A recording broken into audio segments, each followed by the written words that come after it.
Ooh, I'm not actually sure if I'm live yet. Ooh. Hey guys, what is up? It's Dusty here. And welcome back to another crypto video. For all of you eagerly wondering and watching, let me quickly say this one thing, alright? If you could ask an attorney, and you guys all know who I'm talking about, I won't say the name just quite yet. If you could ask an attorney that's very involved in the Ripple lawsuit a question, what would it be? Because maybe, just maybe, there's an interview coming up really shortly. All right, just maybe. Maybe we got something very cool coming up.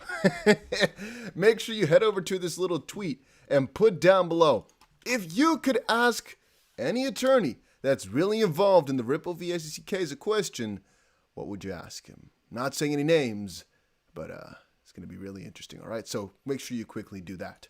All right, so today we're going to be talking about this.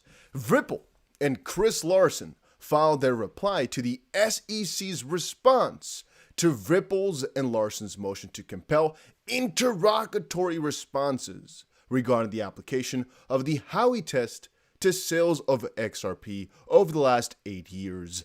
7 pages in 2 tweets. You can see twice it's been put up here. Actually, this is one of the first times that nobody's tagged me. Usually, whenever James Fullen comes up with a post, you guys are going crazy and nutty over on Twitter. Today's kind of, calm. However, I read through it in a quick glancing way. And let me tell you guys one thing. I am disturbed.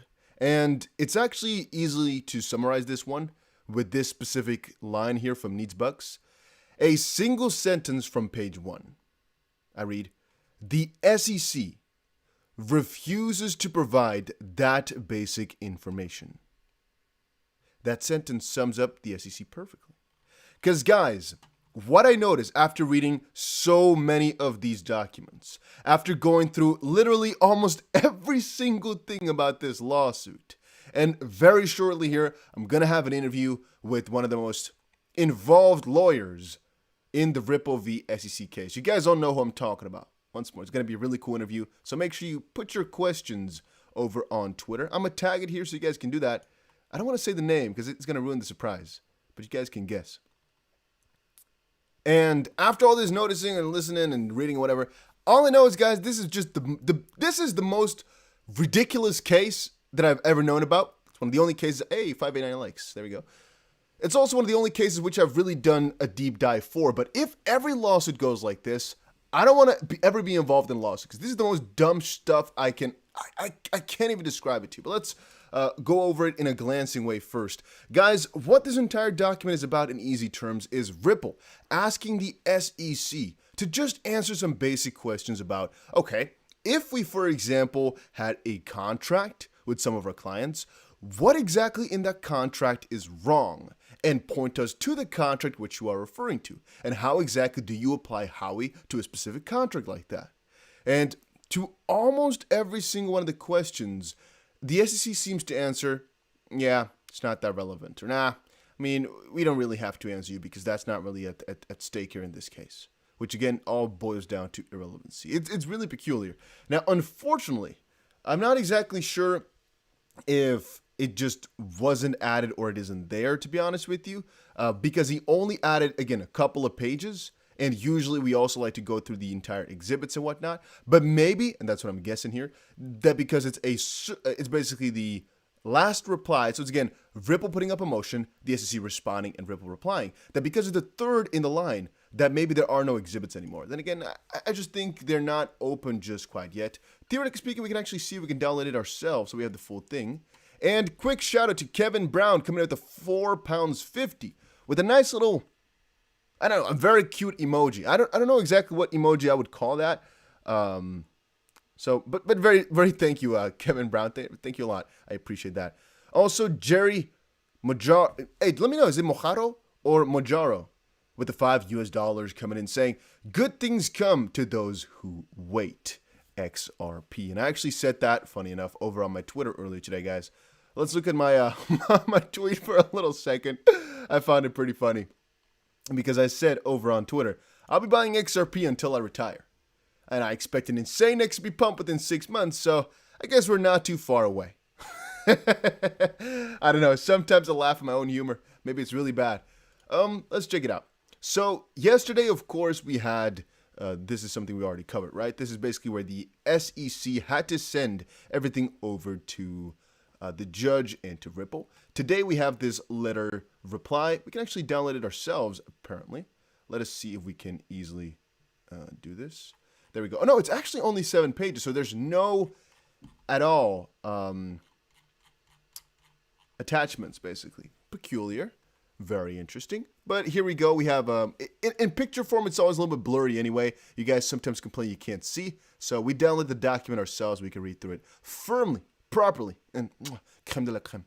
All right, and I've already given you guys the rundown. So if you want the quick news, the easiest update to have is the SEC is trying to say a lot of this stuff is just not relevant.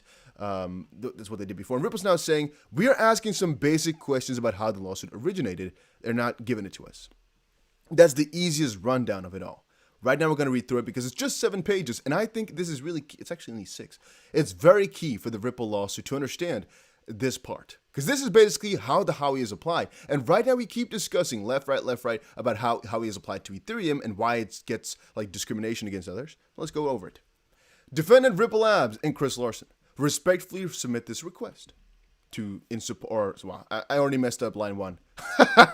They submit this reply. The SEC's letter response constitutes a refusal to comply with very basic obligations imposed on all parties under Rule 33.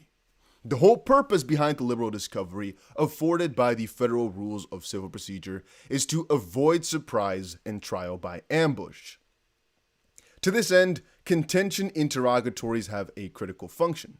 They are designed to assist parties in narrowing and clarifying the disputed issues in advance of summary judgment, practice, or trial. The interrogatories at issue in defendant's letter motion are crafted precisely to address what defendants believe are issues as to which there can be no genuine dispute, and which defendants believe will facilitate the resolution of motions for summary judgment or narrow the issues at trial. And I need to quickly intervene here and say, guys, this part refers to the fact that Ripple wants to know, why were they sued? On what exact parts? And so the fact that you can't really dispute it means the SEC has to answer, and there's really not a back and forth from Ripple's side. It's just, we want to know, give us an answer, that's it. We won't dispute what you're saying, we just need to know these facts. Like the question, for example, one of them was, how did you come to X determination? It's not a, oh, but that's wrong. No, that might come later. It's just questions that need to be answered about how they came to certain conclusions. And that, again, later can be discussed left, right. But for right now, that's the issue. Once more, guys, let me see if I can turn monetization on. I've told you guys a couple of times right now, I don't know why streams cannot be monetized. But I can put it, look, I put it on now for a little second. Let's see if it's going to work or not. Let's hope, I guess. Because once more, I don't think people mind watching one ad at the start of the live stream. Again, doesn't earn anything. Actually, but that's besides the point. If you're watching this right now, we might actually break our record today. We're already at 177 likes in 8 minutes. Our record is 500 likes that we hit yesterday in 28. So if you guys want to help break that record, it would be amazing. It means a lot to me. Just the appreciation. Make sure you press that like button to support the channel. We're going to hit another milestone today, guys. Why does YouTube keep shutting you down? I don't know. That's my biggest question as well. All right, so the SEC alleges that every offer, sale, or distribution of XRP by defendants over an 8-year period was part of a single unbroken offering of investment contracts, as the term was explained in the SEC v. Howey from 80 years ago. There are more than 1,700 contracts reflecting these offers, sales, and distributions. The SEC has asserted that it may prove the existence of investment contracts based on the specific provisions of the commercial contracts by which defendants sold XRP, based on evidence outside the 4 concerns of the contracts or both. Ripple's interrogatory number 2 focuses on the first of these options and asks the SEC to identify any specific provisions of the contract that the SEC may rely upon to prove its case. But I would slam myself on the face. The SEC refuses to provide that basic information. What does that mean? What does that mean? I don't know. The SEC argues at 3 that it needs not answer interrogatory number 2 and 6 other interrogatories because under Howey's progeny, the contours of the investment contract may come not just from contracts, but also from statements made in commerce and the very nature of character of the instruments. That is a non sequitur. I don't know how you pronounce that. Interrogatory number 2 is focused on the contractual language and asks the SEC to identify the terms, if any, on which it plans to rely. If the SEC, or even if the SEC were correct that the terms of the contract need not be the sole or even a necessary basis for its Howey argument, defendants are clearly entitled to answer as to whether the SEC plans to rely on any contractual terms, and if so, which ones. And I really get that from Ripple's side, guys. And once more, I always do the same thing, all right? I'm always 100% open and honest with you guys. If I think that the SEC had a good point, I'll tell you. If I think that Ripple has a good point, I'll tell you. If I think the SEC is, again, trying to, poke a little stick in on our bottoms, I'll tell you as well, because that's what we're seeing today, guys. Hey, where you guys are watching from? I'm already seeing Belgium, gang, UK, a lot of people from Canada. Ooh, I'm seeing a couple of people from Canada over there. Vancouver. Hotrods. What's up, my friend? We have Australia. Another one from Vancouver. We got Baza. Anyone here from Friesland? Nice, my friend. Very nice. Now, the SEC refuses to answer interrogatory number 2 because defendants expect a truthful sworn answer would reveal that no contractual provisions actually bear the weight the SEC intends to place on them. So once more, this is kind of what Ripple's tactic has been right now, to try and expose the SEC where it matters. Because listen to me, guys. We talked now in this specific document here about how the SEC refuses to answer exactly what part of the contract they're referring to when they're talking about, basically Ripple promising stuff, right? But there's another part, which is the fact that the SEC is trying to hide all the information about their classification of Ethereum, Bitcoin, and XRP, right? These are now two things already. So one, they do not give over their documents, and two, they do not give over their deliberations, basically, which is very interesting to me. I'm like, so think about it from a normal consumer that we actually are perspective. We, as normal market participants right now, just want to know, all right? We just want to know, are we good? Can we buy XRP? Can we not buy XRP? And how can we identify newer crypto basically to be wrong or right? And we want to base that upon prior cases like the SEC always says us to do. But when Ripple asks, for example, okay, so what in our contracts is wrong, or where exactly do you draw the line, and how does that work? They're like, yeah, we're not going to provide that to you. You crazy? That's not relevant. I mean, we don't have to rely on that, so we're not going to give it to you, even though it's very helpful for all the people in the world. No, we're not going to do that, which is so strange to me. It's just a strange way of doing business. The same is true regarding identification of the common enterprise in which XRP buyers allegedly invested, Ripple interrogatory number 17, and whether Ripple's efforts were necessary for XRP purchasers to receive profits. Now, this one, guys, I'm not too sure about because I don't really know exactly why Ripple's efforts need to be necessary for anything, because Ripple's basically asking to the SEC, do you say that Ripple is necessary for XRP purchasers to receive profits? And I'm not exactly sure why that question matters. They, however, did, I remember, right? Number 17, or whatever number it was, 11 was basically Ripple's efforts were necessary for XRP purchasers. Then I think number 12 was Ripple's efforts are needed for Ripple stockholders. And so to this first question, they didn't answer anything. To the next question, they answered yes, which is where a couple of lawyers over on Twitter, a couple of guys on Twitter went crazy because they said, well, this shows that Ripple stock is significantly different than XRP, the asset, because once more, for XRP, obviously, Ripple's not needed, and for Ripple stock it is, which shows a clear, difference. And from that perspective, I do get it. Then again, if Ripple efforts were necessary on its own, is a question I can understand they are going to try to dodge, because once more, Ripple can kind of pull that out of proportion into different things as to why they're not answering. I can kind of get that. Now, each of the interrogatories addresses issues that defendants believe are essential elements of their defense.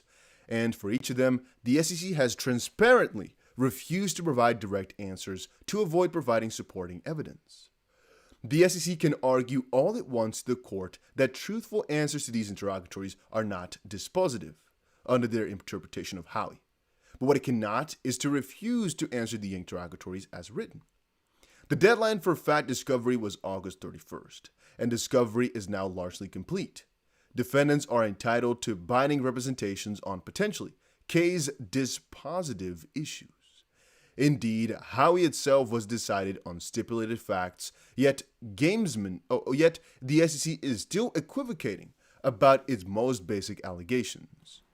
Rule 33 prohibits this gamesmanship, and there's a specific lawsuit mentioned there. Disclosure of factual information and commitment to legal theory during discovery is fundamental to federal litigation. So, by that definition, the SEC must, like any ordinary litigant, respond to the interrogatories the defendant served. Rule 33 requires the SEC to provide complete responses to the interrogatories, specific as possible and not evasive, even when, and precisely as above, those responses reveal fatal weaknesses in its case. So what Ripple is saying right now is the SEC has to answer this. And I believe that Jeremy Hogan also said that there's a very good chance they have to by the court, if again it comes to it. Because even though it might be self-incriminatory, is that the right word to say it? It's really in Ripple's best interest. It's just things that need to be answered about the attack or basically the defense. Basically, it's about both sides, right? They just need to answer the essentials of the case. Dusty, when are you doing a podcast with John Deaton? I actually did send him a Twitter post like half a year ago. He said, "Let's do it." And when I tried to come back on that one, I was like, "Hey, when are you available?" He ghosted me. So John Dean, I don't know. But another person, you guys all know him. It's cooking up, all right? We got the juice in there already. The person gave the get-go. We actually got to a date as well. So I'm preparing my extra briefs, extra boxers, extra diapers because I'm already kind of scared. But I really love it though, guys. So once more, if you have any questions for I'm not saying what lawyer, but you guys all know him. Make sure you go over to Twitter and quickly just put down below here what you'd like me to ask him. I'll mention it in another video so you guys can actually, put it in the comment section.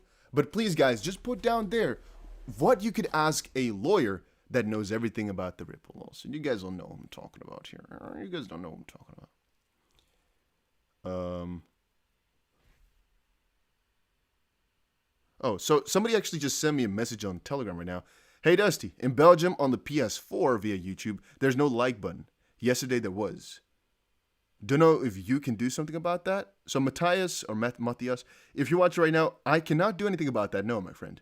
Thank you very much for the concern. Thank you very much for the kind words. If you don't have a like button, you don't have to press it, all right? But if you do, and you did press it, you're helping me out a ton, and I really, really appreciate you. So let that be known. Let us continue. Oh, ADS Ministry Anthony D. Stokes says, well, that's a long name. Thank you very much for the $5, my friend. So when is this done, sir? That's actually a question I get very often. But that I will ask the lawyer to see what his thoughts are. My own personal thoughts are this is going to be over with two main scenarios. Scenario number one is we get the court, after summary judgment, to decide, okay, after considering all these facts, Ripple, you can't really prove that Ripple sold unregistered securities for 8 years. So it's going to either have to be slimmed down to, for example, just 3 years. But even in those 3 years, look, let me say it like this. Right now, the SEC can say that XRP was a security somewhere in the past. Maybe, if they really want to, right? But the problem is there wasn't any rules about it back then. So they can only kind of say it about 2018 to 2020. However, Ripple went through such major changes in 2017 that you really can't say that XRP wasn't truly decentralized from 2018 on forward. And so both those brackets have a critical flaw in attempting to kind of get Ripple on those parts. The first part, Ripple, didn't have the fair notice basically. And after 2017, you might say they did have fair notice, but it was properly decentralized. So the judge then has to look at both those points and say, you know what? Ripple's good. They win basically. The other side of things, which is that Coinbase right now is going to kind of speak up, maybe even work with Ripple. I guess there's also point number 3, which is that Ripple and the SEC settle on something, but that's a small chance, right? That's basically if the SEC really doesn't want to give over this critical information that they settle real quick, but that's a small. Because Ripple had the chance to settle before, but they said no. Don't forget that because they didn't want to. But as I said before, if Coinbase starts to all of a sudden think about, you know what, we think and they get, for example, even get sued by the SEC. We think we need to show solidarity for crypto. We need to stand together. They move over and work with Ripple, basically, to kind of play this game on a really grander level. And it might be that the SEC actually backs down, or some major investigation by some really bigger names gets going. Because right now, as I told you guys over on my previous YouTube video, or my previous stream or YouTube video, I don't remember, I showed you guys that one guy, right, who's already starting to investigate the SEC v. Ripple case right now. But most specifically, what the SEC has in terms of conflicted interest. More and more independent researchers are going to start doing that, and more just bigger news outlet like the freaking, I don't know, CNBC, are going to start looking into how exactly did this work with the internals? How exactly could this have happened where Jake Clayton sued Ripple just the day before, but he was also working for a company that had the best interest in Ethereum success, and William Heyman kind of had the same thing, and they were all kind of connected with crypto when they made these rules for crypto, which aren't really, official statements, but they kind of are because people see them that way. Was it deliberated? Was it not? All that stuff is really starting to pop off and come up. That might be a really big key here. Now, if you look at both those scenarios, though, it's going to move really crazy because Coinbase, the issue here needs to be fixed rather quickly, and at least from my own perspective as well, the judge making a conclusion would happen, summary judgment way, which also I don't think would take that many months if you were to ask me. So, as I said before a couple of times, 6 months is a really long time span, but I actually honestly think that it'd have to be fixed before then, because if there's any stalling that makes it take even longer, I don't know exactly how that could take even longer than 6 months right now. There needs to be something really, really amiss for that to happen. And by the way, guys, I don't want to, I kind of feel like a douchebag for saying it, but right now, we are on course to hit the highest amount of likes I've ever hit in the short amount of time. Right now, we are almost at 500 likes in 21 minutes. We've never hit that before. Our previous record is 28 minutes. We still have 6 more minutes to go. Just quickly saying that. All right. X Supercar P coming out with $10, my friend. Wow. Says respect for the hard work and info. Well, thank you very much for your contribution, my friend. Once more, you guys don't need to do that. As you all know, I will never I will never ask you to do anything like that. You guys are crazy in that sense. In a nice way, I guess. Buzzagolf coming out to 280 Canadian. Thank you for all the effort, Dusty. Once more, thank you very much, my friend, for your contribution. And Mike became a supporter. Welcome to the family, my friend. Welcome, Mike. I'm getting a lot of... guys, I'm seeing a lot of freaking Telegram messages as well. Left, right, left, right. It's going crazy. I guess because I'm streaming now, huh? And then you guys just go and try ask all these questions. Even though I appreciate, though, I'm not going to lie. I have 2 new Telegrams, which I made, by the way, specifically for this scenario. One is a Telegram where you guys can basically get a notification, right? That's all it does. It just gives you notification every time I upload something. And the other is just a Telegram group, which is because I'm on Discord, but on Discord usually it's a little bit of all sorts of conversations. On Telegram, it's just me, a little bit more my style. So if you want to talk with me and answer, just be in a fun community, join Telegram. A link is down below for both of these. And once more, guys, a couple of quick disclaimers. I am not a financial advisor. I'm not a legal advisor. My neighbors hate me. And yeah, that's, I think, all we have to say. Yeah. Oh, yeah, my neighbors hate me, guys. They really do. It's right now. Let's see. It's right now 1 a.m., and I'm screaming like a madman. All right? And if you guys hear the knocking or the children, because they also have very young children who always scream, I'll let you know. For right now, I think we're good, though.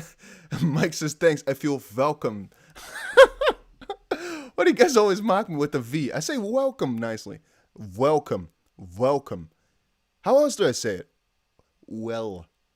Hey, are you feeling well?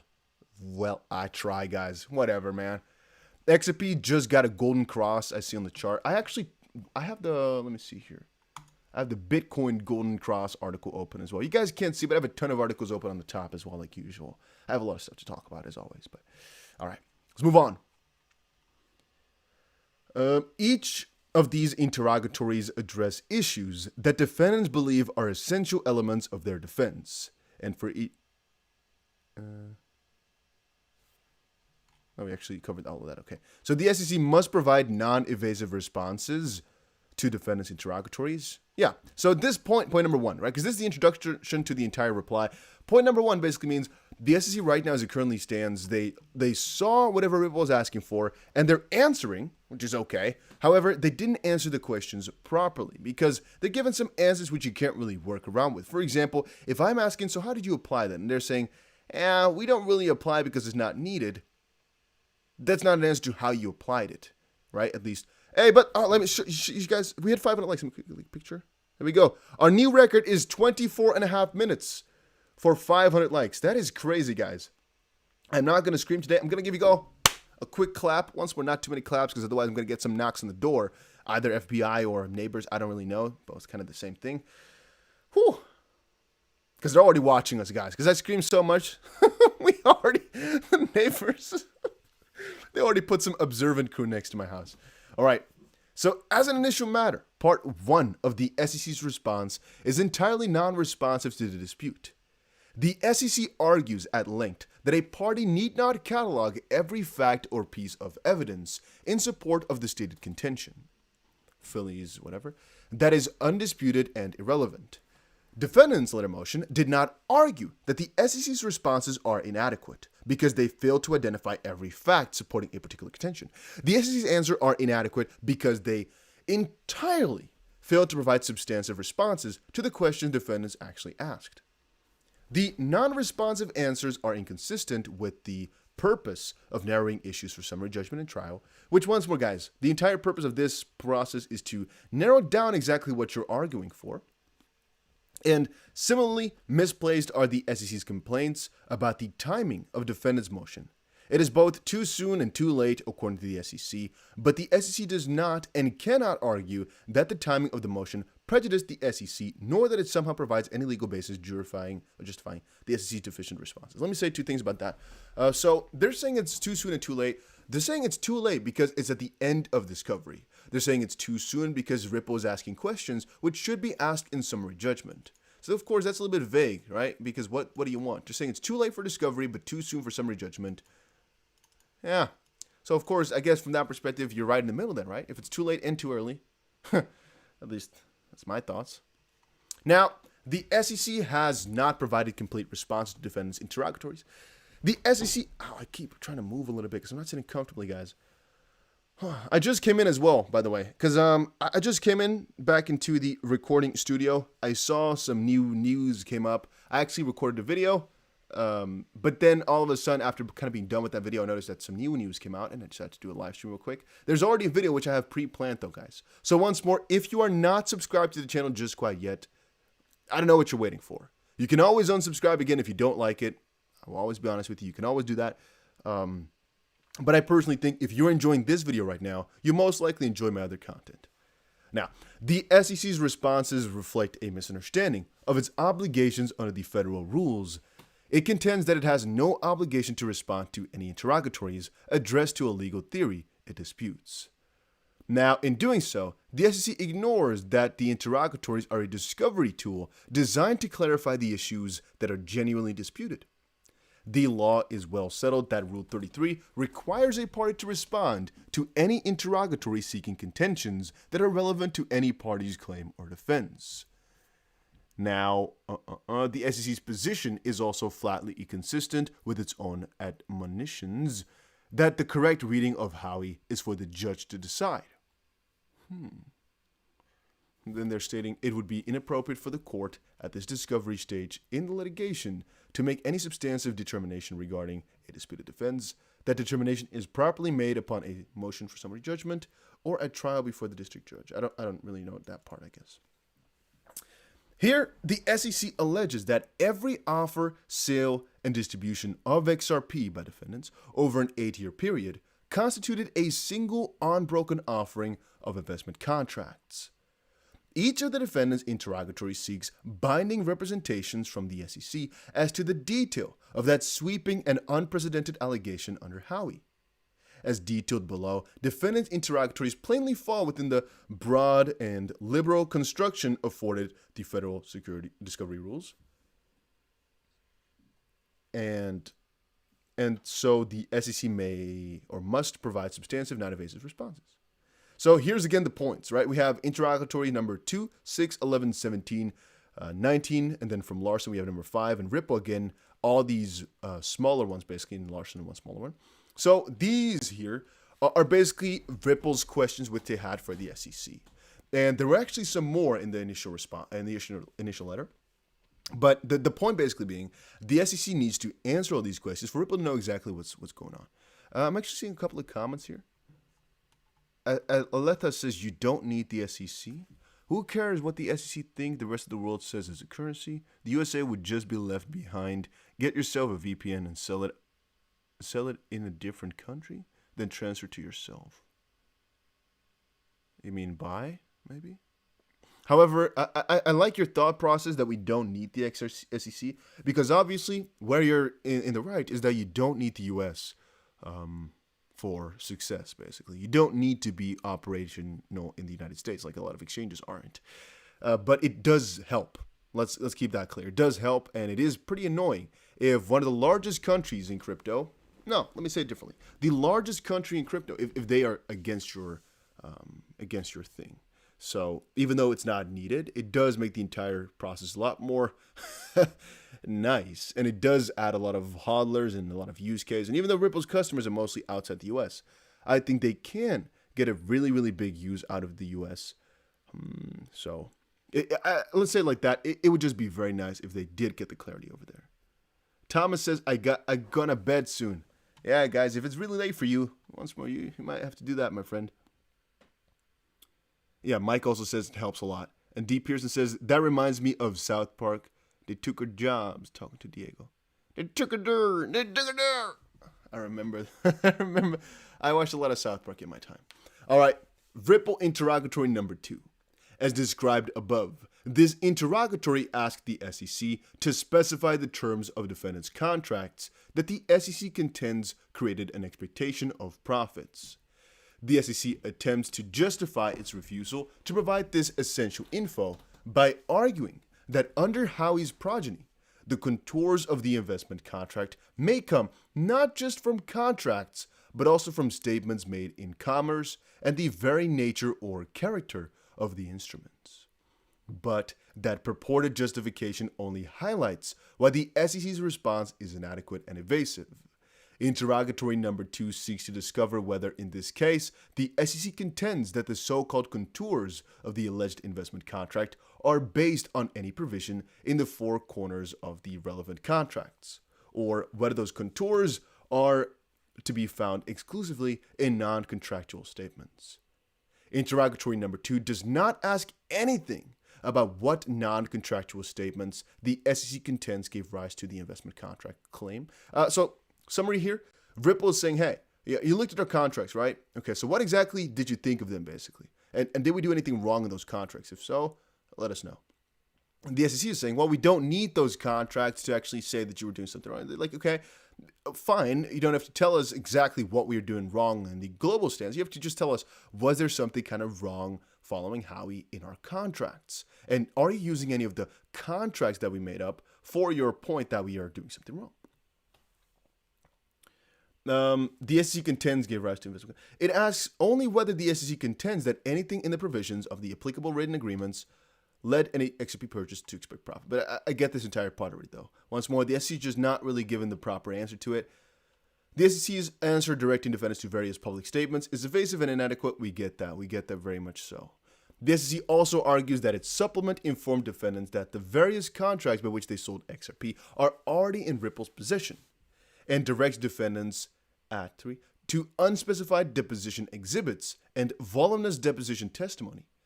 Based on this, the SEC argues it does not need to identify specific contractual provisions in specific contracts in response to the interrogatory. That response is simply a refusal to respond to the interrogatory, which asks the SEC to identify provisions it contends gave rise to investment contracts, not to identify sales contracts generally. It is also inadequate as a matter of law, because they might not dispute that, basically. Okay, so interrogatory number 6. And by the way, guys, if you are enjoying these things, like Tattoo Gaming says, make sure you press that like button, guys. And I don't really see somebody spamming, guys. Is it really?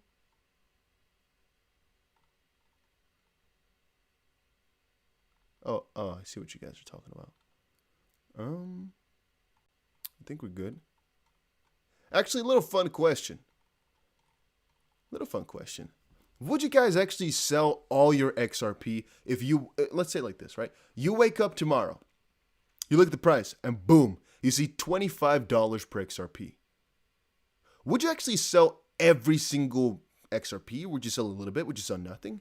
I personally would sell a ton of it. I'm not going to lie to you. Because if it's $25 per XP, I'm not going to sell everything, but I would sell a good chunk. Because, well, I mean, it's $25 in XRP. You guys are saying no. You guys are freaking nuts, guys. $25 in XRP, you guys are not selling anything? Woo! You guys have some really strong mind. I have so much respect for y'all. Damn, that's some determination you guys have, my friends. Wow. I'm not as strong as you all are in that respect, guys. I'm not. $25 per XRP. I'm not selling everything. That's not me, because I'm never going to be able to buy back in. And some of you guys are saying 20 bucks is nothing. I see where you're coming from, my friend. I very much see where you're coming from. But you gotta... I slammed my microphone and then it turned itself off. You gotta admit, $20, $25 per XRP in such a short amount of time, it would drive people crazy. If I pick up my phone, right, in the morning, and it says XRP had a huge rise to $25, I think I'm gonna faint. I'm gonna go, I might need to go, might just need to slap myself awake a couple of times, need to drink a glass of water. But first of all, I think I would have to rush to Binance or some exchange like that to see what the XRP is looking like. Because I don't know. I think my eyes are deceiving me at that point. I wouldn't be able to believe it, I think. I wouldn't be able to believe that the price would actually be there. But I've actually had this before. Do you understand? Guys, there's two stories which I have. One is I've actually had a glitch before that only affected my own wallet, at least as far as I know. So when I was using bitrue, my bitrue wallet, there's actually let's say about no money in my bitrue wallet. All right, it has almost nothing in there, depending on which wallet you're talking about. But one of my wallets has almost nothing in there, like let's say a couple $100. I think maybe it was $2,000. I don't remember if it was nothing almost or a couple $1,000 maybe. That's something. Don't get me wrong. But then I logged in, and all of a sudden, you know what I saw, guys? I saw $160,000. So of course, I got a little bit of a thingy in my pants, you know, a little bit of a little drop came in because I of course was scared out of my mind. However, when I tried to, do some stuff, trying to check it out, what basically happened was one of the altcoins which I had gone up in value tremendously. But not really though. It was just a glitch on bitrue that showed that the price of that crypto was going up like crazy, but it didn't. You know how sad I was that day? Because I didn't believe it, right? But then I kept refreshing, and the value stayed the same. It really was high. I went to look everywhere. I was like, okay, it really was. Nope, it was a glitch. Oh, I really hated myself. So I've never really believed in these things up front anymore. And I remember a little while ago when XRP glitched to a couple of dollars. I'm not talking about like when XRP glitches to like $700 or $8,000 per thing, because those glitches sometimes happen. I'm talking about glitching to like 14 or so, because that happened before to me. Where was it now? I don't know exactly where it happened. It might have been even CoinMarketCap where it happened on. Because those things sometimes glitch. Even like the Bearable Bull, which you guys all know. He even put up on his Instagram story that he's buying the dip for XRP when it went to 85 cents. Which again, wasn't true. It was a glitch. It was a glitch on CoinMarketCap. It never hit that price in the last couple of weeks. So, I don't know. I really feel as if those things, I wouldn't take them serious. If I saw $25 per XRP, I would take, I wouldn't believe it. I would just refresh my app and not believe it. Unless Twitter was just filled with people saying, oh, I just made money, I just sold some XP or just bought more, blah, blah, blah. Otherwise, I couldn't. Even though my Binance might just say, oh, you can now buy 20. I still wouldn't believe it. I couldn't. No. And then again, to come back on my earlier point, though, would I sell? Oh, you bet your ass I would sell a couple. I don't know what I would do with my money, though. Because I'm thinking about it now. If I have $25 per XRP. Okay, so... what will I do then? What will I do with my life then, guys? Damn. Those are the real existential questions, huh? What if we're really done? What if you really are done with everything? Damn, what are we going to do? I mean, I'm already living the lives. Don't get me wrong. Everything is already good. But what then if XP hits 25 bucks? That's crazy for me though. It's well, whatever. A lot of you guys are not happy with $25 yet, which is all fine. But I was talking about what if it would happen like within a day. I don't know. All right. So number 6, because we have to go on with this this document. Some people here are thinking this guy doesn't shut up.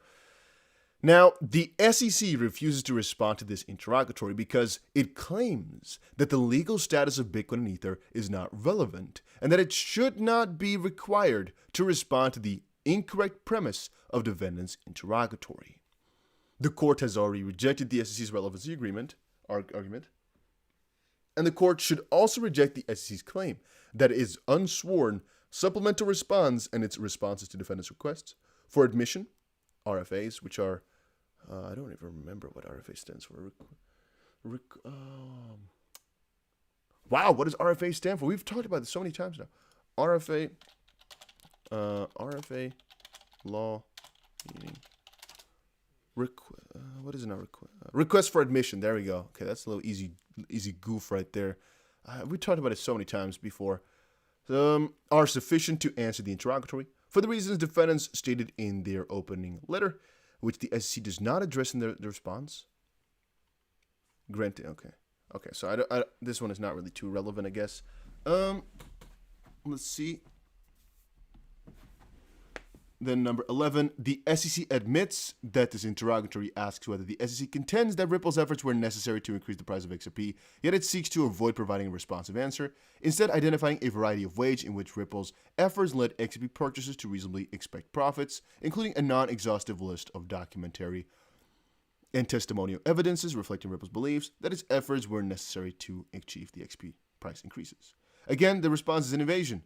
This interrogatory does not seek information about Ripple's beliefs. It seeks to know, was Ripple's effort necessary? So I get that one as well. Ripple's entitled to know this. Let me actually grab some water here, which I already put, but it's like, I'm in a pretty large room. All right, I'm going to walk to the other side of the room. Don't get scared. I'm not gone, guys. So I'm still here with you.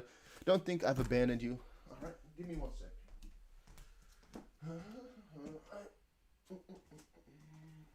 I am just grabbing some water. All right, you see, we're already back with my water. Sometimes I look at the amount of people that are watching, right? If I'm gone for more than, I'm going to say 15 seconds, boom, 100 people leave because they're scared. They think, oh, nobody's here. Nope, I'm out. I'm out. This guy's gone forever. This guy ain't coming back. Nope.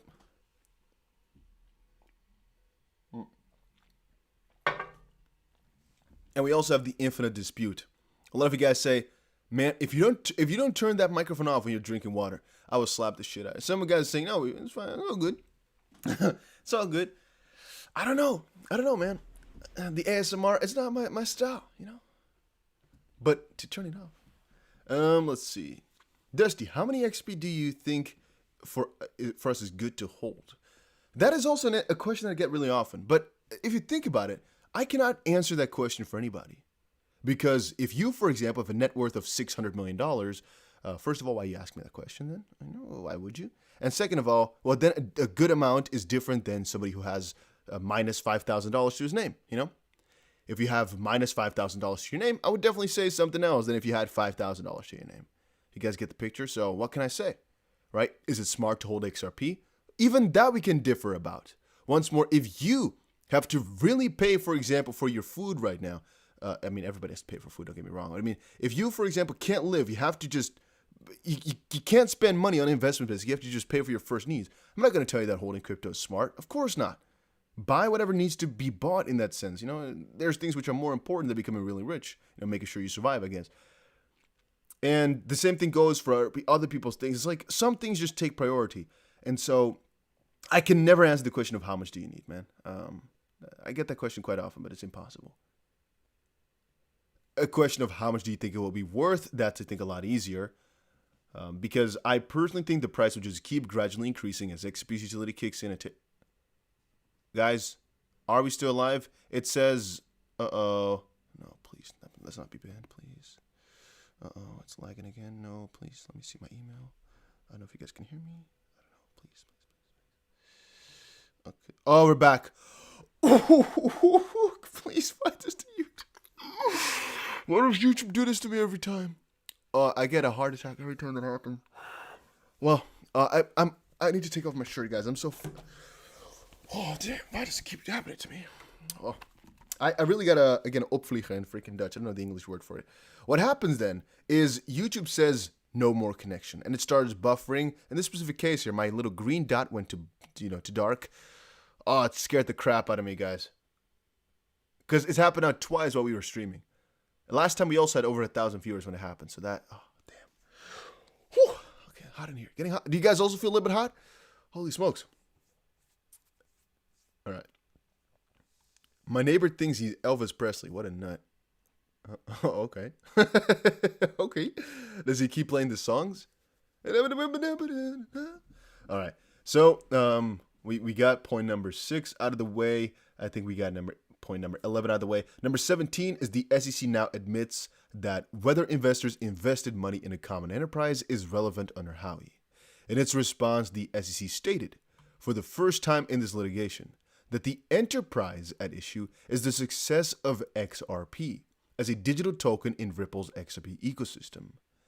In the sense that, but this contention is not stated in the SEC's sworn interrogatory response, and therefore, at a minimum, the SEC should be ordered to supplement its response to provide it. In addition, I'm going to take my microphone. Okay, maybe you guys are going to... a little bit. You guys fell off for a little second, but now I can sit comfortably reading this stuff. I'm like bent over like a little dumbass because I was just... I thought if I move the microphone, it will turn off. And if my microphone turns off for just a split second, the recording software stops itself and I need to do some stupid editing. But if I'm streaming, the microphone cut out as much as it wants, just it will come back up, so we're good. I moved now, I'm sitting comfortably. Yeah, I don't want to say your name. DM came in with the 4.50 pounds, says don't panic. We're good, all right? I think we're good. We're all good. Everybody's good. I'm feeling good. You guys are feeling good. The SEC now admits, as we said before, that, let's actually kind of read this properly, that whether investors invested money in a common enterprise is relevant under Howey. I mean, yeah, of course it is. That's one of their prongs, one of their points. In its response, the SEC stated for the first time that the enterprise at issue here is the success of XRP as a digital token in Ripple's XRP ecosystem. So the common enterprise is the success of XRP as a digital token in Ripple's XRP ecosystem. Is that so? How does that work? Whether investors invested money in a common enterprise, okay? So in its response, the SEC stated that for the first time, the enterprise at issue. How is that an enterprise? Where is exactly the enterprise? The enterprise is the success of XRP as a digital token. Is that the common enterprise? Are we calling XRP the common enterprise? Okay. But this contention is not stated in the SEC's sworn interrogatory responses. The SEC should be ordered to supplement its response to provide it.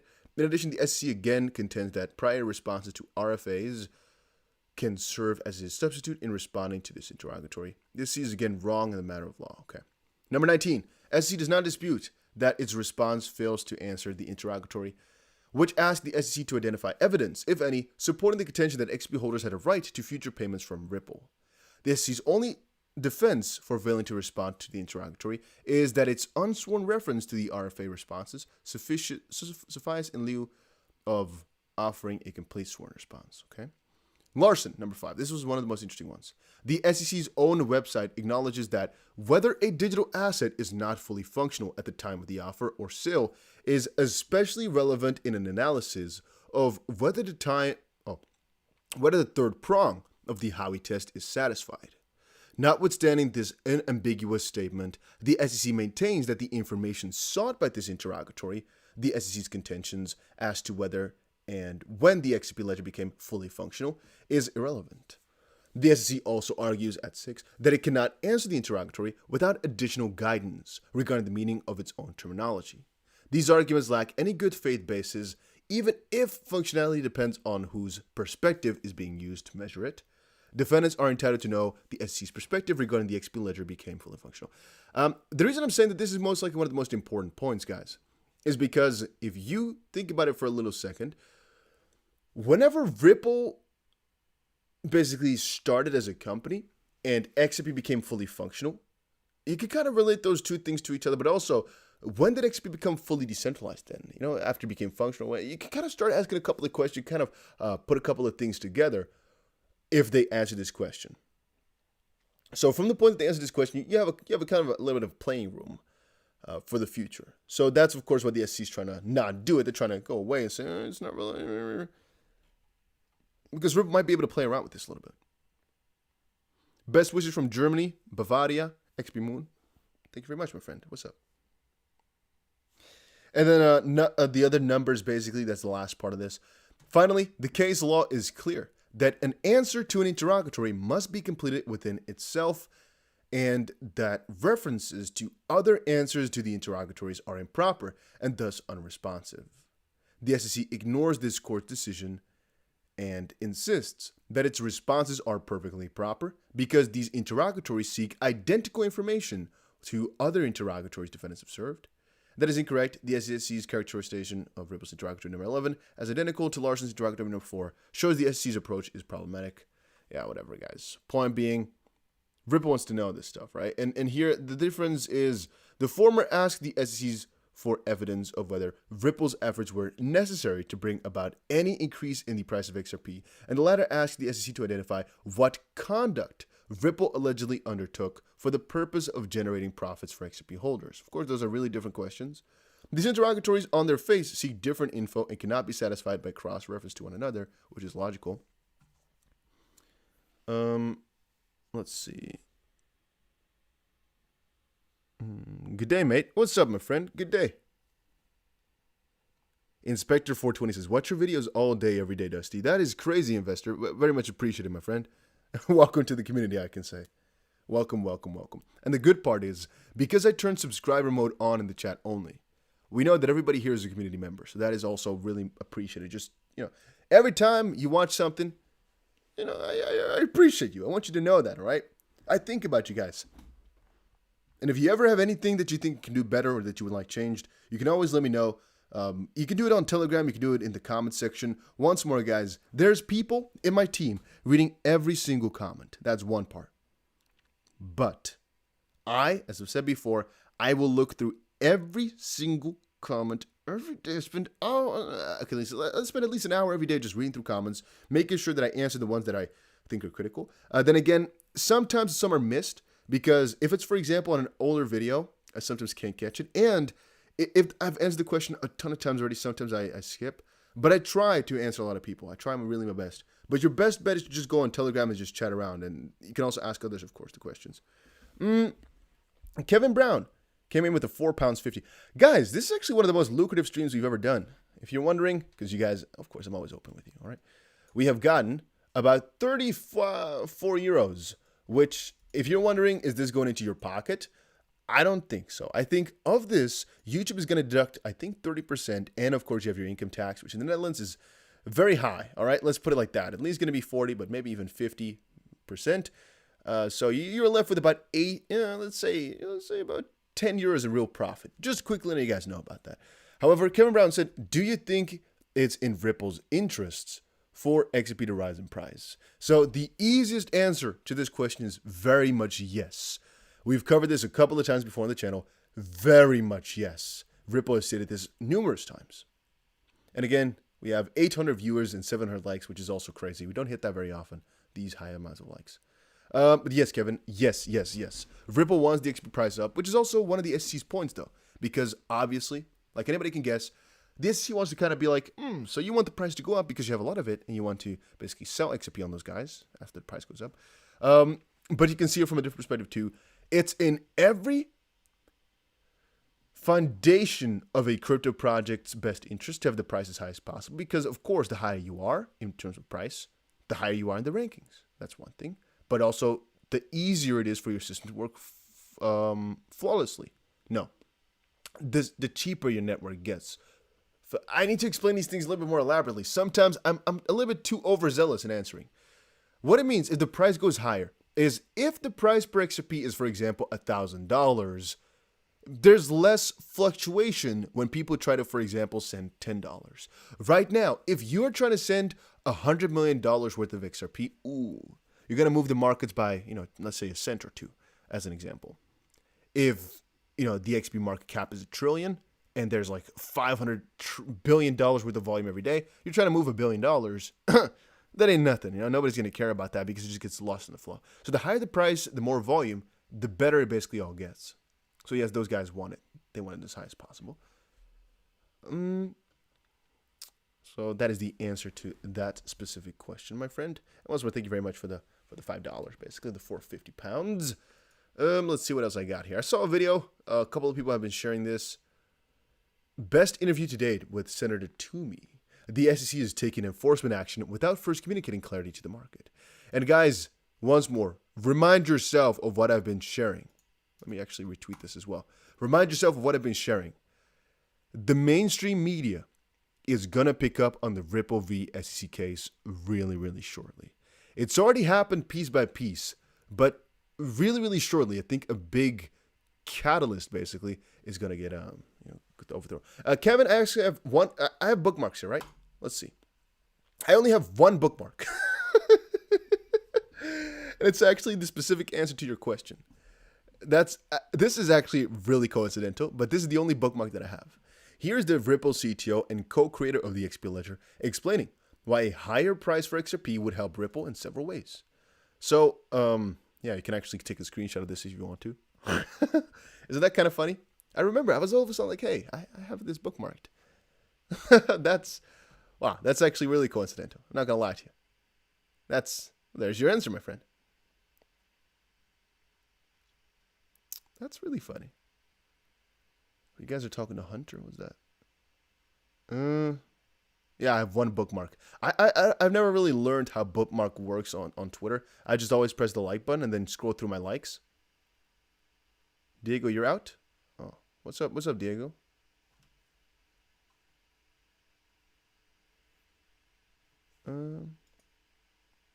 Okay, let's, should we read this one? Whatever.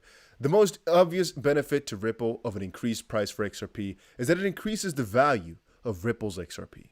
This means that Ripple has a greater ability to incentivize partners and liquidity. It also means that Ripple can raise more revenue by selling XRP. And one of the fun parts is that David Schwartz is a freaking beast. He always answers truthfully. And the strange part about it is, even though it's self-incriminating to some degree, he always answers exactly the way it is. I mean, Brad Garlinghouse or Chris Larson would never say it this way. But David always just says, well, Ripple can sell more and make more money. Indirectly, more value almost always means more liquidity and trade volume. XRP already has each of the other characteristics needed to be a good intermediary asset. But it will be initially limited by the available liquidity. Greater liquidity will give Ripple more flexibility to target larger corridors. Also, to some extent, Ripple's success is limited by people's perception of Ripple's success. If you think Ripple's payment technology is going to be the next big thing, you'll be willing to invest the money and resources needed to implement and deploy it. If you think Ripple is a scam, you're not going to integrate it or perhaps even look at it. Whether it makes sense or not, XRP's price is seen as a measure of Ripple's success or likelihood of future success. And once more, the reason I'm saying it's self-incriminatory is because whatever he's saying here is literally what the SEC is afraid of, by saying, well, if the XP price is correlated to Ripple, that's bad because it makes XP more of a security. Then again, David Schwartz sees it in a way of it's a decentralized asset, everybody can control it, it's just open out in public. And even though it's tied to Ripple in some ways, that does not mean it's Ripple's thing. And because even though oil, for example, is tied to many oil companies or diamonds are tied to many diamond companies, it does not mean that that company is what controls every single part of it. And is it true, in my own honest opinion, that XRP's price will be determined by Ripple's success eventually? I think so. Is it, however, right now what got the price up? I don't think so. I think XRP follows Bitcoin.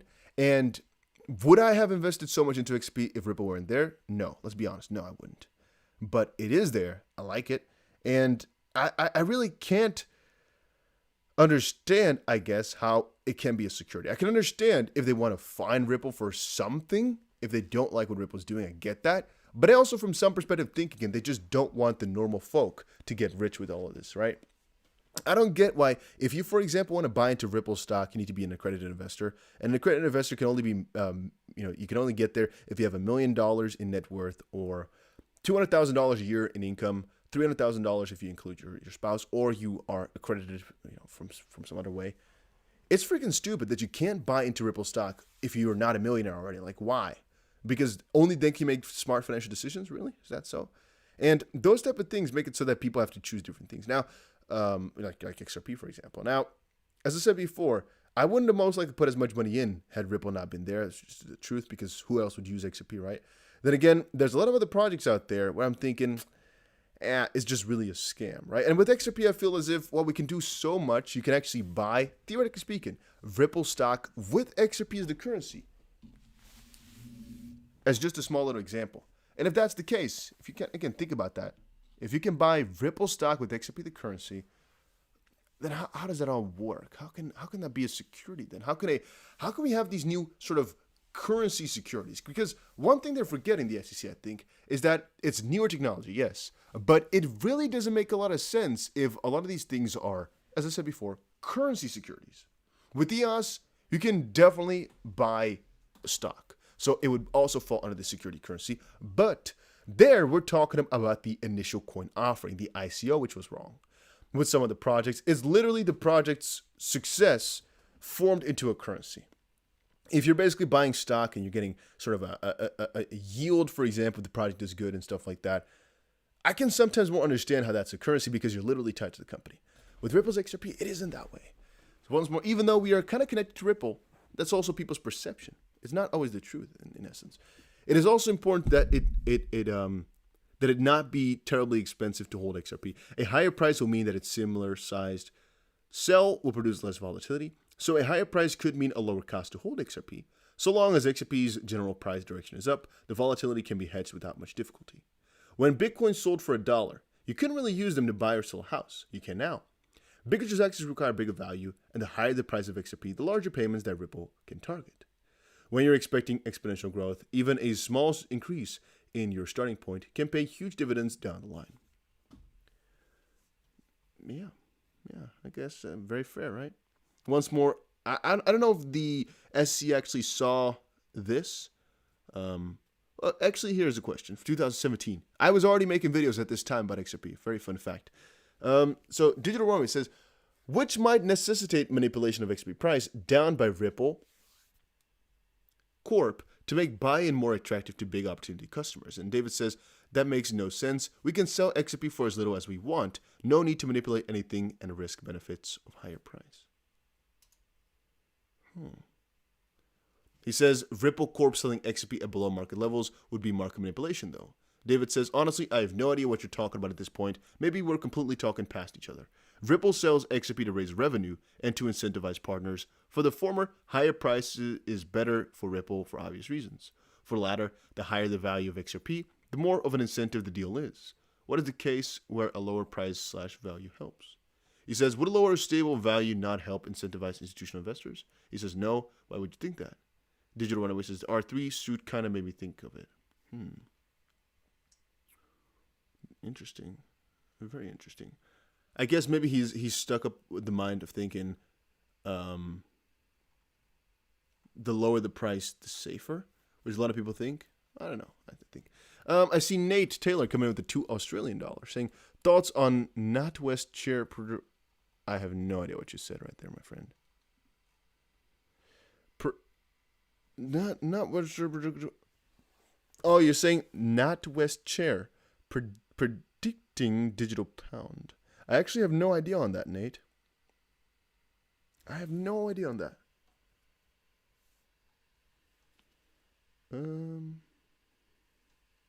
I have no idea on that. Let's be honest. I don't know.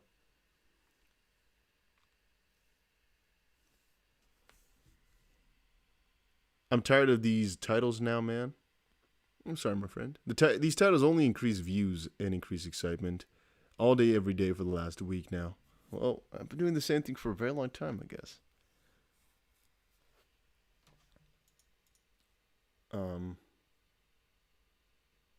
But I mean, the title, it's a little bit, it's a little bit heavy, but it is what we talked about at the start. I mean, we've been doing a stream for an hour here. It was a pretty interesting update, actually. Is the SEC refusing to give over critical information, like kind of always?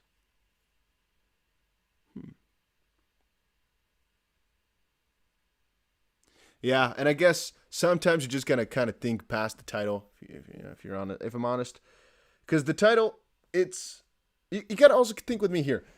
My audience is 66% people who are already subscribed. There's not really that many new people because we talk about stuff kind of on an update basis, So XRP news, how we started, we're not talking from, XRP is this coin designed by Ripple, blah, blah, blah, blah, for example, which is also not really the truth, but you guys get the picture, right? With a lot of other YouTubers do. We talk straight away from everything that just happened right now. That's how we don't get that many new people on the channel. But the good part about it is I think we can really connect. So, for example, the likes nowadays are really pretty high, and I kind of feel a lot of a good bond with a lot of you guys. Like Avi Services here, I've seen him come by a freaking 1,000 times by now, man. I've seen your name so many times in the freaking chat box, it drives me crazy, in a good sense. Dutch Rider, I see all the time as well. At least today, I've seen you like the whole time in the chat box, and so forth and so on. It's because we don't really get that many new people coming in. So the titles, I try to get as many new people as possible, but even then, it doesn't really work that well, if you're wondering. It's really hard to come up with good titles. It really is. I've done so many thousands of titles. It's not easy. Do you have a timeline for when the price predictions? No, I do not. I think within 6 months, but that's as far as it can go. And HBAR, I do hold HBAR. I do think it's an amazing crypto. I do think HBAR actually beats quite a lot of other crypto out there, even though it's still undervalued if you were to ask me. I think another good crypto, which a lot of people are forgetting about, is VeChain. Very, very solid fundamentals, very solid everything. VeChain, HBAR, Chainlink is very solid if you were to ask me. ADA is still a good bet if you were to ask me too. A lot of cryptos that I really like. Do you see the lawsuit ending this month? No, I do not, personally. Yeah, and D. Pearson is also always here. A lot of you guys are always here, man, which is, in my opinion, still amazing, though. I appreciate every single one of you. All right, guys, but I'm going to end the stream here. I talked about everything I need to talk about in that regard. I have more things open, but I'll make a different video about it, all right? Because I'll go do a little bit more digging, a little bit more research, because it's a different subject, different, it's for a different little part. I'll make another separate video about it and upload it later, I guess. Hopefully, you guys all enjoyed it. There's actually one video coming out not too long from now. It is actually... You know what? You guys can watch it early if you want to, because I'm going to release it in like an hour. I'll leave a link for you guys right now so you can watch it if you want. Because you need to also let me know if the title is okay. I will release the link right now, hidden from the normal people, so you guys can watch it up front. Sneaky watching. And you guys can let me know in the comment section if it's good or if I need to change the title. Here's the video. I'm sneaking it into you guys. Here, you can watch the video up front if you guys want to. All right, because I already recorded about, I don't know, a little while ago. But I had to edit some stuff. I hope that I didn't accidentally edit some stuff poorly. The video is titled, XRP lawsuit has to almost be over. And what it was referring to, for all of you guys wondering right now, it basically refers to the fact that if you look at all the critical pieces of info we've seen, guys, it can't be more than a couple of months before it's over. It just is impossible if you were to ask me. It's either going to be via the Coinbase way or via the way that there's just people right now looking, like Gus Porino as an example. They're looking, they're investigating, and more of these guys are going to start coming in. The SEC cannot hide too much longer that there's just stuff so fishy. And I think it's going to come to a conclusion, and, well, yeah. Yeah, whatever, guys. Make sure you check that video out already if you want to. Let's see if people actually pressed it already. We have one viewer. Now let's refresh. We have had 4 viewers. 4 people watched it with 10 likes already. How does that work? Maybe I should just launch the video already, actually. Maybe that would be smarter. Maybe I'm actually stupid for not releasing it straight away.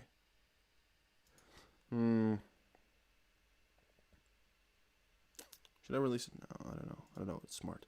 Because the problem is, people, you don't get notifications. I'll release the video right now for the people anyway. Let me see. How do I do that? Because I need to...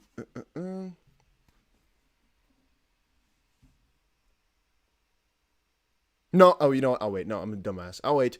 You guys can get the quick little watch here. I'll release it in like an hour or so from now.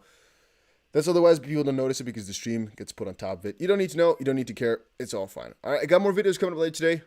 Make sure you subscribe to the channel if you haven't done that yet, and I'll see you guys again later. Join the Telegrams if you want to. Links are down below. You might want to check them out. See you guys again in another one. All right. Thank you so much for stopping by, saying hi. Adios.